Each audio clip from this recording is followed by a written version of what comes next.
Thanks for checking out this episode of Help, I'm Turning Into My Dad. Now, if you want to hear the entire episode and get early access to all future episodes, as well as the entire back catalog, all you've got to do is go to patreon.com/becomingmydad. And for just $5 a month, you'll get access to all of our episodes, as well as early releases of every future episode. That's patreon.com/becomingmydad. I can't imagine. I'm not imaginary. That's why I'm not an actor. Caitlin, if you do a good job, I'll pay you $20. Dad, oh my God. Dad, I'm annoyed. You're annoying me. Dad, stop. Help, I'm turning into my dad. Welcome to episode 7 of Help, I'm Turning Into My Dad. I'm Tio Nico, and we are so glad that you are here. If you want to hear the full episode of this show, you just heard how to do that. You just go to patreon.com/becomingmydad, and you can get all the back content plus all the future episodes in their full length. We're not going to cut them off. It's awesome. So we...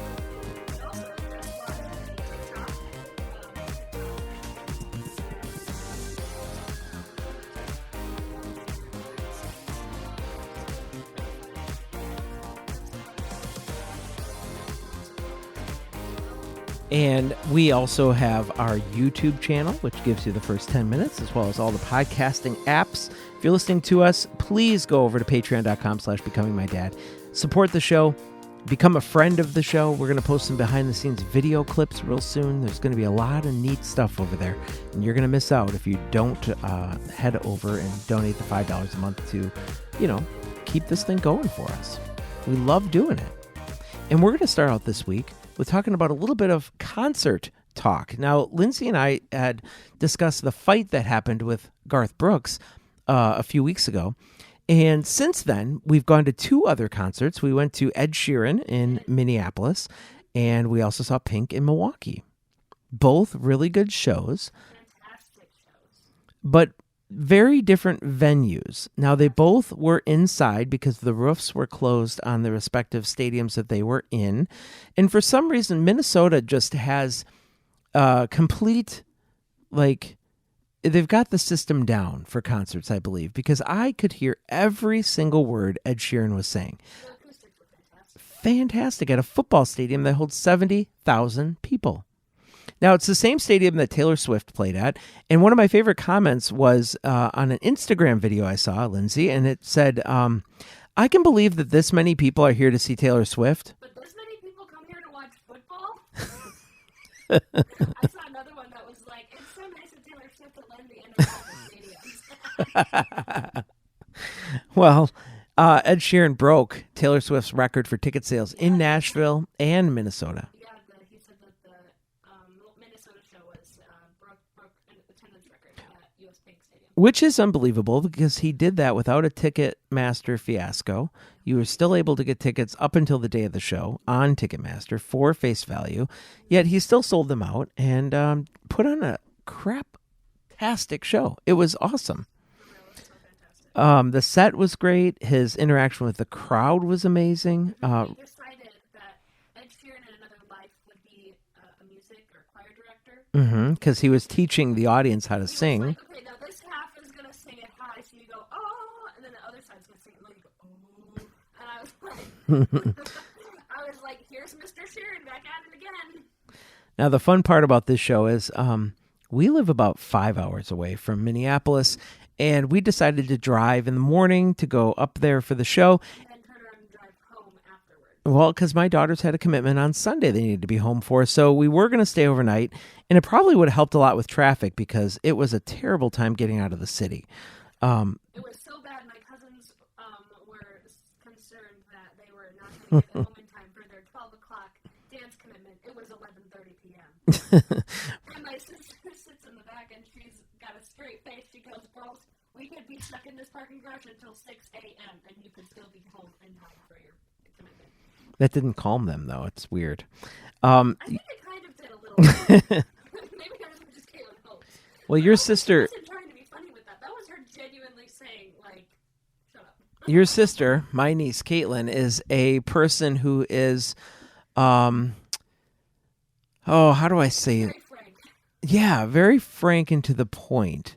In fact, she didn't make a good decision on the way up to the show because while we were having fun in the car, listening to the Ed Sheeran set list in order and all the music and talking about what we were going to experience and how excited we were, she sat in the back seat and said nothing because she wasn't listening to any of what we were saying.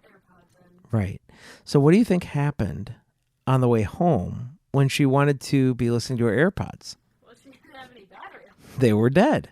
That's a big problem. And I was getting really frustrated with her because it was like every 8 minutes she would complain to us ad nauseum about how she couldn't listen to her music, even though we weren't. I don't want to fall asleep. I want to stay awake. She's like, I really just want to listen to my AirPods, and now I can't find the case. Oh, yeah, she dropped the case. I said, if you start digging below the girls where they're sleeping, because both of my kids were sleeping on each side of her, so it wasn't a good spot for her to be in. Let's put it. Very good sport. Very good sport. I said, but don't go digging around for them. I'm like, you're going to wake them up. Yeah. And so she's going on, and she's complaining. And I finally said, Caitlin, can I be really frank with you? And she's like, okay. And I was like, do you know why you have this problem? I said, you have this problem because on the way up here, you couldn't not listen to your AirPods and enjoy the fun conversations we were having. And instead, you chose to be antisocial on your own and listen to this crap. And now, because we have to have the car silent, you're in agony because you wasted all of your good iPod battery or your AirPod battery on the ride up. I said, that is not our fault. So therefore, Lindsay turns around and says, sit down and shut the F up. oh, she didn't like that very much. But that's the truth. Like, why couldn't she have been involved in our conversation on the way up? And then when we knew that it was going to be quiet on the way down, we back because everybody was going to need to sleep. Anyway, we got home about 4 a.m. and all was fine. But I wrote down in my notes a few little stories from Ed Sheeran. My sister Caitlin had never been to a concert before. This was her very first concert she'd ever been to. This was also the first for my girls, to the point where they were watching the headliner. They had seen Avril Lavigne open up for somebody, but that was just a very short show. So, Caitlin, there was a point during Ed Sheeran's song, 18, where he's like, if you have a light on your phone, like, let's see it, and everybody turns on their flashlights. It's very cliche. And Caitlin looks at me, like, this is something that happens at every single concert I've ever been to. Caitlin looks at me, she goes, he wants to see it! He wants to see what? Their flashlight. She, like, turned it on, and she was telling me to turn on mine. She goes, turn yours on, he wants to see it! I was like, no, he doesn't care. Management told him to say that. And then there was another comment that was made by Tio here. Uncle Ed Sheeran, doesn't play with a band usually. It's usually just him on stage. He's got a little foot pedal, and he makes all of his songs. There's no backing track, nothing. And Tio looks at me. He goes, all this money for a concert, and the dude doesn't even play with a band? And so, like, he plays, like, the first half of the show without a band, and he's playing, like, with his foot pedal, and he's doing all the acoustics himself. And then halfway through, the band shows up, and he's like, let me introduce you to the band real quick. Without missing a beat, Caitlin turns around to me, she says, tell Uncle Mickey has a band. Like I didn't just hear it, because I'm sitting 2 seats away. Right. That band was actually there the whole time.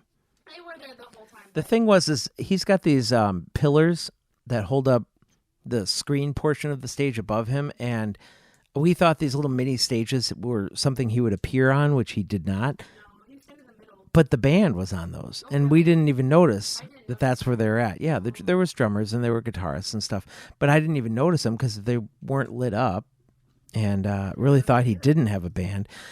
One thing that you're not going to see at every Ed Sheeran concert was he was in his last song, Bad Habits, and he is about to sing the chorus, right? And he's a little beat drop. Yeah, it's where the bass comes in. Yeah. And all of a sudden he starts singing. The whole audience is singing. I mean, everybody's screaming the lyrics at the top of his lungs. Obviously he goes, wait. Everybody stop. He goes, I forgot to hit the foot pedal. The bass never kicked in. So then he started all over again, and it was like He went back into it. It was really awesome. It was natural. That was kind of humanized. It showed that he was human and he makes mistakes too. Yeah. So that was a really cool part of the show that I liked. So one of his talking points during the show is that he talked about how he writes songs for himself, but he also writes songs for other people. One of those was Justin Bieber's Love Yourself, Yeah. which he did play. And so he starts the tune for Love Yourself, and Caitlin goes, To hear the rest of the story and the rest of the podcast, head over to patreon.com/becomingmydad.